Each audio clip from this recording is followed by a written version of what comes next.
নমস্কার বন্ধুরা, তোমরা কেমন আছো? আশা করি ভালো আছো। আমিও ভালো আছি। তো দেখো, আজকে রান্না করব ইলিশ মাছ ভাপা। তো দেখো, ইলিশ মাছ নিয়েছি। আর নিয়েছি, দেখো মশলা নিয়েছি কি কি: হলুদ, লবণ, সর্ষে বাটা, লঙ্কা বাটা, জিরে বাটা, আর গোটা লঙ্কা নিয়েছি, আর সর্ষের তেল নিয়েছি।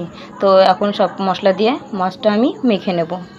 তো একে একে দিয়ে দেবো সব মশলাগুলো: সর্ষে বাটা, লঙ্কা বাটা, জিরে বাটা, গোটা লঙ্কা, হলুদ, লবণ সব একসঙ্গে দিয়ে দেবো।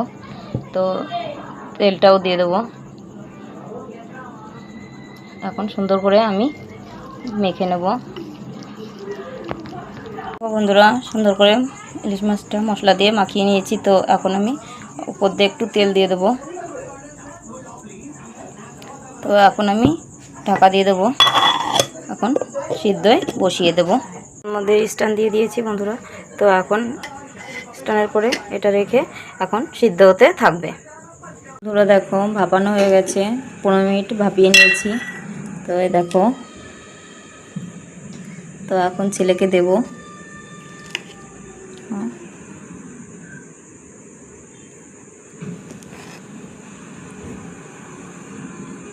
কেমন লেগেছে অবশ্যই কমেন্ট করে বলো। ভালো লাগলে সাবস্ক্রাইব করে পাশে থেকো।